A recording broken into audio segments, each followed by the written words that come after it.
السلام علیکم ورحمۃ اللہ وبرکاتہ۔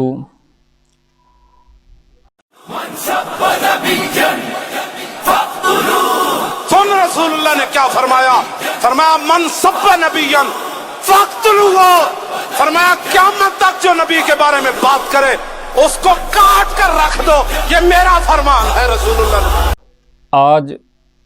ہر آنکھ اشکبار ہے، سینہ زخمی ہے، دل چور چور ہے۔ کروڑوں مسلمانوں کے حقیقی روحانی پیشوا،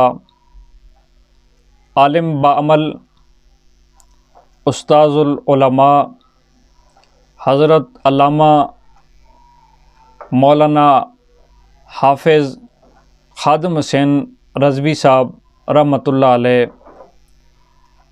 الوداع ہو گئے، اس جہان فانی سے کوچ کر گئے، جنت میں ان لوگوں کے پاس چلے گئے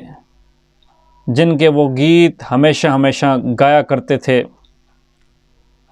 پوری دنیا میں حرمت رسول کی سب سے توانا اور مضبوط آواز تھی ان کی، انتہائی گرجدار اور طاقتور انداز میں حرمت رسول کا عنوان وہ بیان کیا کرتے تھے۔ ایک معذور شخص جس نے اپنی معذوری کو نہیں دیکھا، جو خود ویل چیئر پہ چلتا تھا، اپنی ٹانگوں سے چل بھی نہیں سکتا تھا، مگر پوری امت کو چلنے کا ڈھنگ سکھا کے چلا گیا۔ سبحان اللہ، یہی وہ بندہ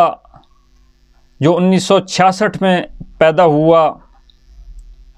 66 سے لے کر 2016 تک اس بندے کو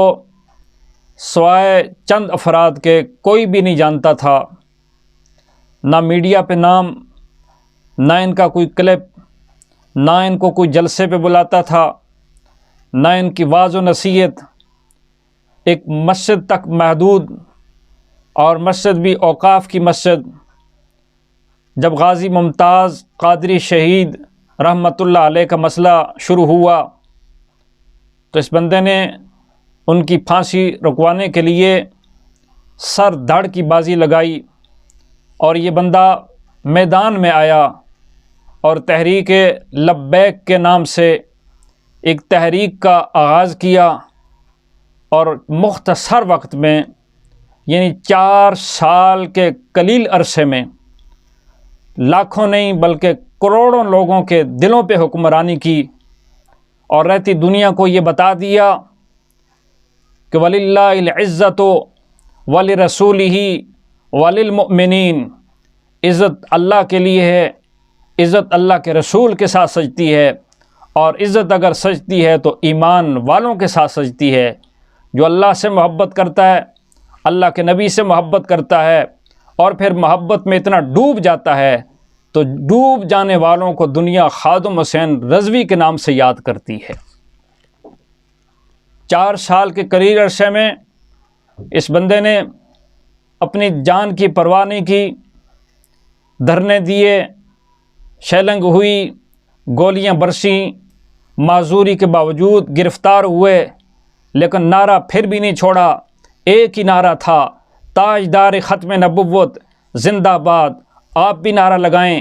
جس مقام پہ بیٹھے ہیں، میری اس آواز کو سن رہے ہیں، اللہ کے نبی خوش ہوں گے، اصحاب رسول خوش ہوں گے، اور بابا جی کی روح خوش ہوگی۔ تاجدار ختم نبوت زندہ باد، تاجدار ختم نبوت زندہ باد۔ یہ نعرہ مستانہ وہ جہل کے اندر رہ کے بھی لگاتا رہا، جہل کے باہر بھی لگاتا رہا، جلسوں میں بھی لگاتا رہا، ممبر و محراب پہ بھی لگاتا رہا، اور آج مینار پاکستان پہ لاکھوں لوگوں کی موجودگی میں لوگ بابا جی کو رخصت کرنے کے لیے آئے ہیں۔ اس مینار پاکستان کی در و دیوار بھی اور لاہوری بھی اس بات کی گواہی دیں گے کہ بابا جی نے جو نعرہ ہمیں دیا تھا کہ تاجدار ختم نبوت زندہ باد، اس نعرہ لگانے کے بعد ہمیں اپنی جان عزیز نہیں ہے، ہمیں اپنی اولاد عزیز نہیں ہے، ہمیں اپنا مال عزیز نہیں ہے، اگر ہمیں سب سے زیادہ عزیز ہے تو وہ حرمت رسول ہے۔ اور بابا جی کا نعرہ حرمت رسول پہ جان بھی قربان ہے، تاجدار ختم نبوت زندہ باد۔ بابا جی صدیاں تجھے یاد رکھے گی، ایک جملہ تیرا کبھی نہیں بھولے گا۔ بابا جی فرمایا کرتے تھے مرنا تو ویسے بھی ہے، شوگر ہو گیا، پھر اس کے بعد پہلے انگوٹھا کاٹ دیا ڈاکٹروں نے، پھر پاؤں کاٹ دیا، پھر ٹانگ کاٹ دی، اور پھر اس کے بعد مر گئے اور لوگوں نے جنازہ پڑھا چلے گئے، اور چند دنوں کے بعد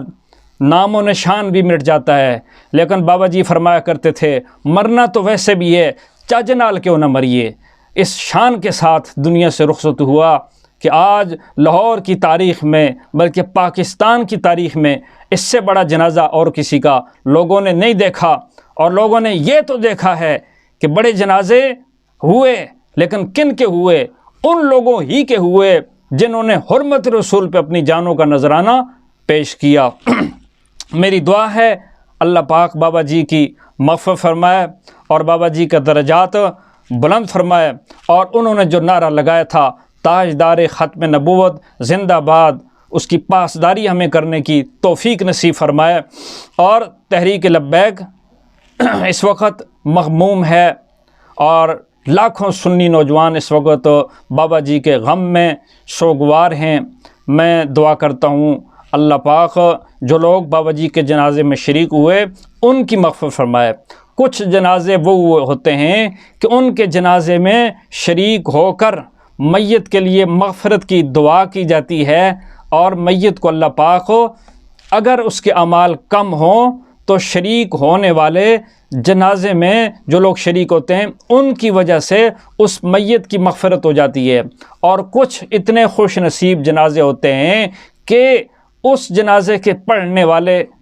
جس کا جنازہ پڑھا جا رہا ہوتا ہے، جنازہ پڑھنے والوں کی بھی اللہ پاک مغفرت فرما دیتے ہیں۔ ہماری دعا ہے اللہ پاک بابا جی کے بیٹوں کو، بابا جی کے ورثاء کو، اس کے خاندان کو، اس کی تحریک کو، اور اس کے ماننے والوں کو، اس کے چاہنے والوں کو بلا تفریق، یہ لاکھوں کا مجمع، یہ کسی ایک مسلک کا ترجمان نہیں تھا، یہ لاکھوں کا مجمع یہ بتا رہا تھا حرمت رسول اور تاجدار ختم نبوت کا نعرہ یہ کسی ایک مسلک کی پہچان نہیں ہے۔ یہ دیوبندی بھی اس پہ کٹ مرنے کے لیے تیار ہے، بریلوی بھی کٹ مرنے کے لیے تیار ہے، اہل حدیث بھی کٹ مرنے کے لیے تیار ہے، بلکہ دنیا کا ہر مسلمان گناہگار ضرور ہے لیکن غیرت ایمانی سے سرشار ہے، اور نبی پاک صلی اللہ علیہ وسلم کی عزت، عظمت، ناموس کے لیے وہ تن من دن فدا کرنے کے لیے قربان ہے، تیار ہے۔ یہی ہے وہ مینار پاکستان جہاں پہ عظمت صحابہ پہ دفاع کرتے ہوئے بابا جی نے کچھ چند تاریخی جملے ارشاد فرمائے تھے، اور فرمایا تھا دور دور کتو، کل تک ہمیں گالیاں دیتے تھے، آج تم مالکوں کو بھی پڑ گئے ہو۔ یعنی وہ صحابہ جن کی وجہ سے ہمیں اسلام ملا، وہ صحابہ جن کی وجہ سے ہمیں قرآن ملا، وہ صحابہ جن کی وجہ سے ہمیں دین ملا، وہ صحابہ جن کی وجہ سے ہمیں سارا نبی پاک صلی اللہ علیہ وسلم کا اٹھنا بیٹھنا چلنا پھرنا سیرت قرآن یہ سب کچھ ہمیں اگر ملا تو صحابہ کی وجہ سے ملا۔ چند لوگوں نے صحابہ کے خلاف بوکنا شروع کر دیا، خصوصاً سیدنا امیر معاویہ رضی اللہ تعالیٰ عنہ کے خلاف جب بوکنا شروع کر دیا تو بابا جی نے اس وقت کہا تھا دور دور کتو مالکا نو پہ گیو، وہ ہمارے مالک ہیں، ان لوگوں نے قربانیاں دیں، دین آج ہم تک پہنچا۔ بابا جی کا نام تھا خادم حسین، سبحان اللہ، واقعی خادم حسین اپنے نام کی لاج رکھی اور نام کی لاج رکھتے ہوئے خادم حسین ہونے کا حق ادا کر دیا۔ میری دعا ہے اللہ تعالیٰ بابا جی کی مغفرت فرمائے اور بابا جی کو اللہ پاک آخرت کی منزل آسان فرمائے، دنیا کی خطائیں معاف فرمائے، اور اللہ پاک انہیں جنت میں اعلیٰ مقام نصیب فرمائے، اور جن کی حرمت پہ وہ مر مٹنے کے لیے ہر وقت تیار رہتا تھا باوجود معذور ہونے کے، نبی پاک صلی اللہ علیہ وسلم کی انہیں شفاعت نصیب فرمائے۔ وآخر دعوانا ان الحمد للہ رب العالمین۔